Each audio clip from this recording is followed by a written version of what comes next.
Heated rhetoric, fierce debates and downright insults in the run-up to the election, one thing remained untouchable: the integrity of the vote-counting process and certification. Vice President Biden, final question for you. Will you urge your supporters to stay calm while the vote is counted, and will you pledge not to declare victory until the election is independently certified? Yes. But as the race went neck and neck, with supporters on both sides claiming victory was within their grasp, the rules of the game changed. Sir, what do you say to the Americans that are anxious over the fact that President Trump has yet to concede and what that might mean for the country? Well, I just think it's an embarrassment. Baseless claims by the president and his supporters that there's been widespread voter fraud and that the election was somehow rigged or stolen from President Trump. That kind of rhetoric is extremely dangerous, extremely poisonous to our democracy. If I were an intelligence analyst in a foreign country looking at the United States, I'd be writing up its slow slide into autocracy. There was a time when Democrats saw things differently, and their candidates lost by more electoral college votes than this election was viewed as an injustice. As I've been telling candidates who have come to see me, you can run the best campaign, you can even become the nominee, and you can have the election stolen from you. The Kremlin was allegedly behind that election result, helping Trump to power. Several years and millions of dollars later, an investigation concluded there was no criminal conspiracy.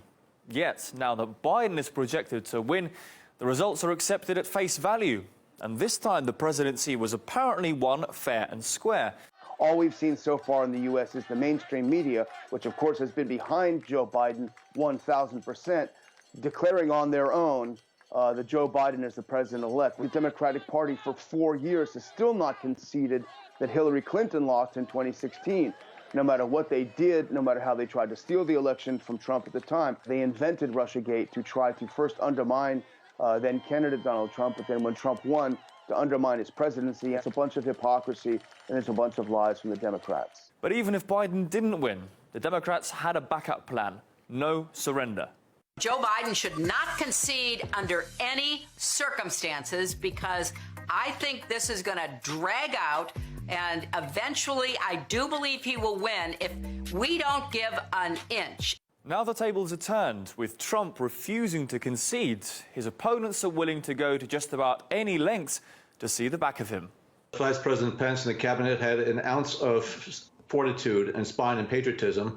I think they would seriously consider invoking the 25th Amendment and pushing Donald Trump out. And calls from the Democrats, who spent almost the entire term looking for evidence the election was stolen, for Trump to accept defeat and move on, look like double standards at best. Let's not have any lectures, no lectures about how the president should immediately, cheerfully accept preliminary election results from the same characters who just spent 4 years refusing to accept the validity of the last election, and who insinuated that this one would be illegitimate too.